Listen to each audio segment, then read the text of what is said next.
अरविंद केजरीवाल आज रिकामं करणार मुख्यमंत्री निवास। आपचे खासदार अशोक मित्तल यांच्या फिरोजशाह रोडवरच्या सरकारी निवासस्थानी शिफ्ट होणार। बिहारमध्ये पुरामुळे जनजीवन विस्कळीत, मोठ्या प्रमाणात लोकांचं स्थलांतर। मुझफ्फरपूरमधल्या लोकांचा सुरक्षित ठिकाणी रस्त्याच्या कडेला तात्पुरता तंबू बांधून आश्रय। उत्तर प्रदेशच्या बागपतमध्ये बडोद परिसरामध्ये टायरच्या कारखान्याला आग, अग्निशमन दलाचे जवान घटनास्थळी दाखल।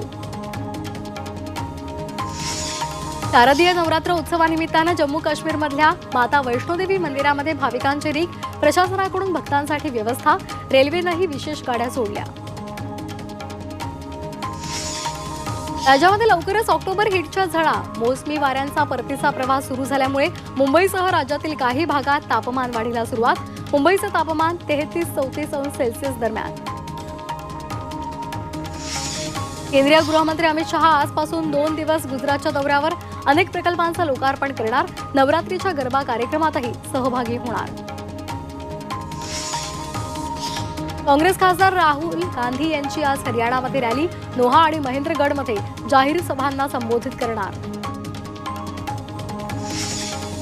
भारतातला फरार मलेशियामध्ये आश्रय घेतलेला वादग्रस्त इस्लामिक धर्मोपदेशक झाकीर नाईक पाकिस्तानमध्ये। पाकिस्तानचे पंतप्रधान शाहबाज शरीफ यांची घेतली भेट।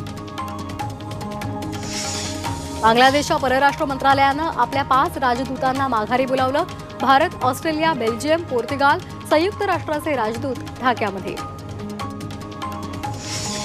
इस्रायलसोबत अनेक देशांमधील वाढत्या तणावानंतर संयुक्त राष्ट्रसंघही सक्रिय। युद्ध परिस्थितीवर चर्चा करण्यासाठी संयुक्त राष्ट्राचे सरचिटणीस अँटोनियो गुटेरेस यांची सुरक्षा परिषदेसोबत बैठक।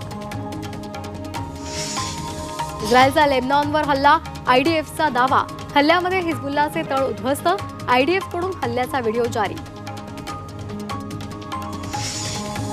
लेबनॉनमधील हवाई हल्ल्यावर इस्रायलचा दावा, 150हून अधिक दहशतवादी तळ उद्ध्वस्त, हिजबुल्लाच्या मुख्यालयावर शस्त्रास्त्रांचा रॉकेट हल्ला।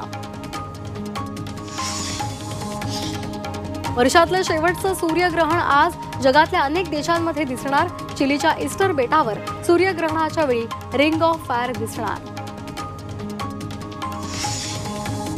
रशियाच्या कामचटका बेटावर 4 किलर व्हेल समुद्रकिनारी अडकले। बचाव पथकाकडून 4ही किलर व्हेलला समुद्रात सोडलं। अमेरिकेतील हेलन चक्रीवादळ कमकुवत झाल्यानंतर पाण्याची पातळी कमी व्हायला सुरुवात। कॅरोलिनामध्ये अडकलेल्या लोकांसाठी बचाव मोहीम, वादळामुळे 100हून अधिक लोकांचा मृत्यू।